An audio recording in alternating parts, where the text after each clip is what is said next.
ඒ මාෂා අරක කියපන් මං අරක මොකද බා බෙස්ටි වාගේ ඒකේ වෙලාව බලන්නේ නා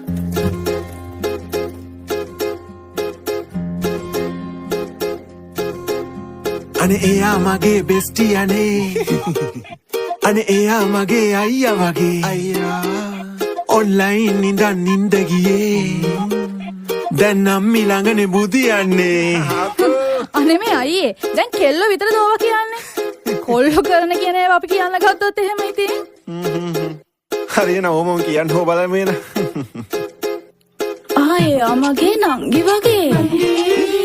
එක සුපන්න නංගි වගේ අයියෝ එහා ගෙදර ඇන්ටි අනේ එන්ටා ආදරේලු දරු වෙට්ට වගේ චූටි පුතා අනේ එයා මගේ බෙස්ටි අනේ දුරින් නැදවන කෙනෙක් අනේ ලන්ච් ගන්න එකට ඔෆිස් එකේ ඒ අක්කි හරිම හොඳයි අනේ අක්කි බබා ගෙවල් පැත්තේ නිසයි ඩ්‍රොප් කළේ චිම්බඩිස් නිසයි සපෝට් කළේ එයා දුකෙන් නිසයි දුක ඇහුවේ ඕනේ වැදිර හිටපු නිසයි ට්‍රැක පැන්නේ අනේ වැරදිලා වගේ ෆොලෝ කරේ බබා නිකමට වගේ ලයික් කරේ මනුස්සකමට ටෝක් කරේ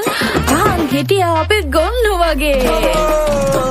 වටේ ගිහින් ආවත් මට කමක් නෑ හත්පුල ගානවත් මට කමක් නෑ ඒ වටේ ගිහින් ආවත් මට කමක්